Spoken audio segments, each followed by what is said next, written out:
संसार में गाया जाता है, कर्मन की गत न्यारी ऊधो, कर्मन की गत न्यारी।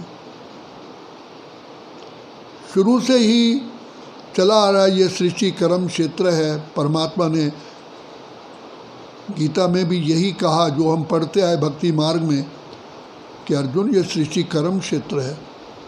अगर हम सो रहे हैं तो ये भी सोने का कर्म है, बैठे हैं तो भी कर्म है, चल रहे हैं ये भी कर्म है। तो जब तुम्हारा ये शरीर मिला है तो तुम्हें कर्म करना ही और कर रहे हो। तो परमात्मा से कहा कि हम कौन से ऐसे कर्म करें जिससे कर्म के बंधन में ना बंधे, हम न्यारे और प्यारे रहें, ताकि जब जैसे कोई व्यक्ति जाता है, अगर कोई रस्सी बंधी हुई होगी तो जा ही नहीं सकता। तो आत्मा मुक्ति धाम तभी जा सकती है जब कर्म बंधन की जंजीरों से मुक्त हो।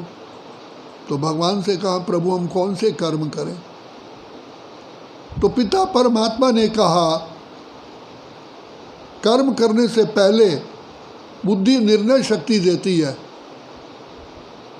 कि कर्म करूं या ना करूं, अच्छा हो या बुरा हो। अंदर से आवाज आती है और बुद्धि विवेक निर्णय देता है। तो परमात्मा ने ये कहा कि तुम बुद्धि मेरे साथ लगाओ, तो मैं तुम्हारी बुद्धि को बलवान बनाऊंगा। इसलिए हम भक्ति में भी परमात्मा से यही कहते हैं प्रभु हमें सद्बुद्धि दो। आज तक भी जब स्कूलों में बच्चे शिक्षा लेने जाते हैं तो पहले परमात्मा की प्रार्थना करते हैं कि हे प्रभु हमें बुद्धि दो, सुमत दो। तो परमात्मा ने बुद्धि बलवान बनाने के लिए यही गीता में कहा मन मना भाव। अपने को आत्मा समझ के मुझ पिता परमात्मा को याद करो। तो परमात्मा ने आत्मा का ज्ञान दिया कि अर्जुन तुम आत्मा हो। जैसे शरीर को रथ कहते हैं, रथ को चलाने वाला रथी है, रथी के निकल जाने के बाद उसे अर्थी कहते हैं। रथी ही रथ को हाँकता है, कंट्रोल करता है। तो इस रथ का रथी, इस शरीर का रथी आत्मा है। आत्मा कर्म करती है, बोलती आत्मा है, देखती आत्मा है, चलती आत्मा है, सुनती आत्मा है, खाती पीती का स्वाद आत्मा लेती है, लेकिन देह के द्वारा। तो तुम आत्मा हो, कहते हो ये मेरा शरीर है, तो तुम तो शरीर नहीं हो। तो बार बार बार बार परमात्मा ने अर्जुन को बार बार कहा तुम आत्मा होकर के कर्म करो, और तब मुझ पिता परमात्मा को याद करोगे तो तुम्हारे अंदर सद्बुद्धि आएगी। तो अर्जुन के आगे कई परेशानियां आई, कभी कुछ उनसे अनेकों प्रश्न पूछे, कभी मोह, कभी काम, कभी क्रोध, कभी लोभ, ऐसे कहता रहा कि कभी काम के विकार के संकल्प आते हैं, विकल्प आते हैं, कभी क्रोध, कभी लोभ, कभी मोह, कभी अहंकार। तो परमात्मा ने उसको कदम कदम पर श्रीमत दी। संसार में कैसे रहना है, क्या खाना है, क्या नहीं खाना है, सब सन्यासियों के बारे में बताया, गृहस्थियों के बारे में बताया। जब अर्जुन को पूरा समझ में आ गया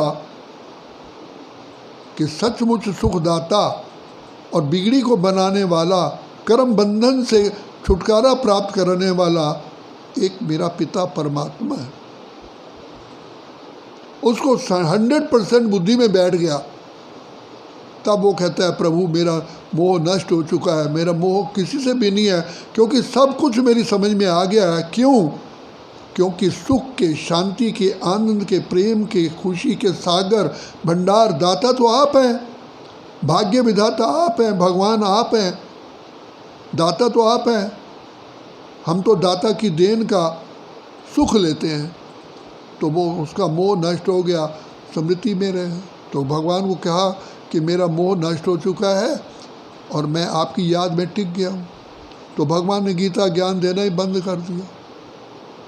तो मोह से, काम से, क्रोध से, लोभ से, अहंकार से अगर छुटकारा पा सकते हैं तो देही अभिमानी का ही एक उपाय है देही अभिमानी बनना।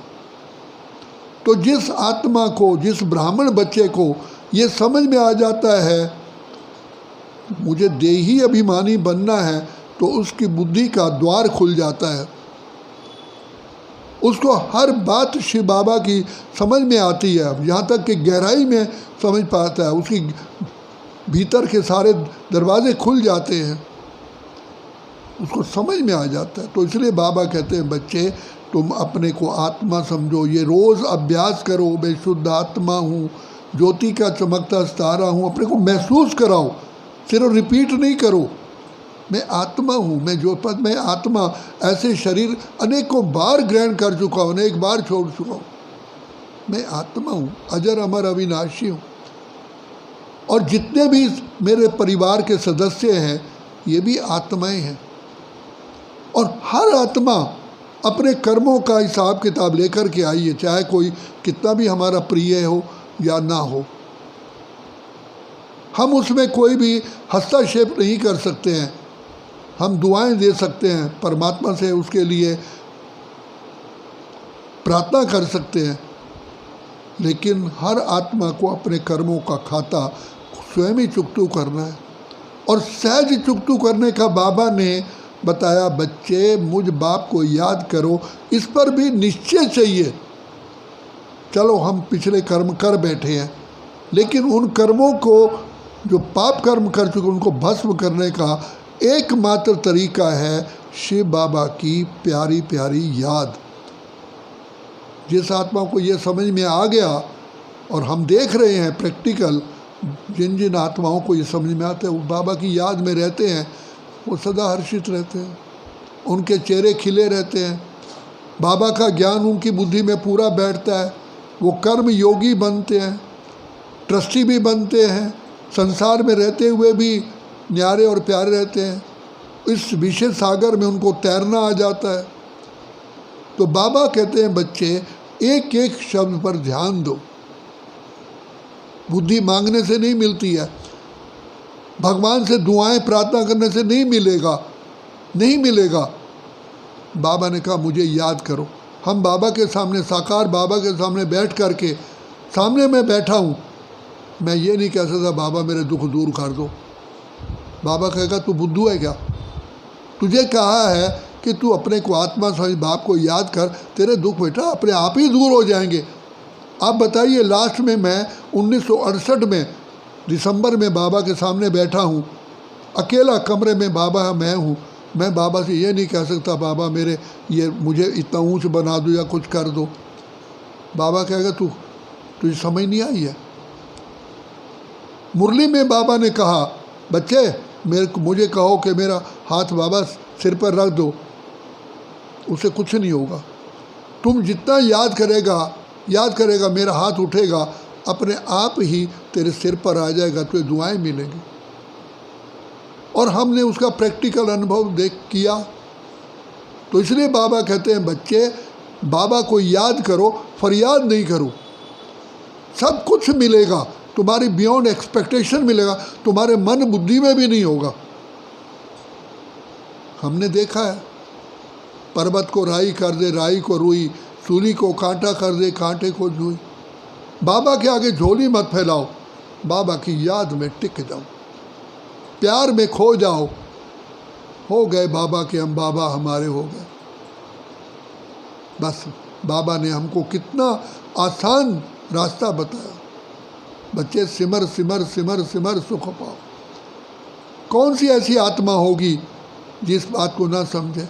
बाबा ने कहा मैंने कोई हठ योग नहीं बताया, ये नहीं कहूँ कि भाई बुजुर्ग माताएं कैसे, जैसे हम भक्ति में सुनते हैं भी ऐसे आसन लगाओ, ऐसे ऐसे क्रिया करो, ऐसे बैठो, बीमार व्यक्ति हो कैसा भी हो। बाबा ने कहा बच्चे याद बुद्धि से करना है या कमर से करना है। किसी ने कहा मेरी कमर में दर्द है, कहा लेटे रहो, बाबा को याद करो। तो बाबा ने कितना हमारे लिए आसान विधि बता दी, और उसकी प्राप्ति कितनी है, बेहद की प्राप्ति है। तो बाबा कहते हैं बच्चे मैंने तो बच्चों को सहज मार्ग बताया, इसीलिए बाबा कहते हैं बच्चे कर्म योगी बनो, सहज योगी बनो, राज योगी बनो, निरंतर योगी बनो। मांगने वाले नहीं, लेकिन बाबा के दिल पर राज्य करो।